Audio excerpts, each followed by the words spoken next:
যে দুটা বউ পাচ্ছি এটা মায়ের যোগ্য না, এরা হলো বউ দজ্জাল।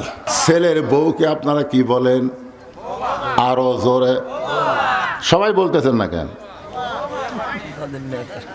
যাদের নাই হবি না।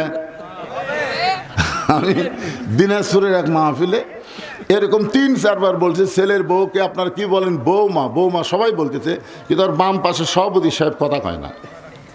তা আমি বললাম, সভাপতি সাহেব আপনার কি ছেলে নাই? তোকে আছে হুজুর। তো বিয়ে করেন নাই? করাছি তো। কয়টা ছেলে বিয়ে করাছেন? 2টা করাছি হুজুর। তা আপনি একটা বার বৌমা বলতেছেন না, কারণ কি? তখন বলে, হুজুর যে দুটা বউ পাচ্ছি এটা মায়ের যোগ্য না, এরা হলো বউ দজ্জাল।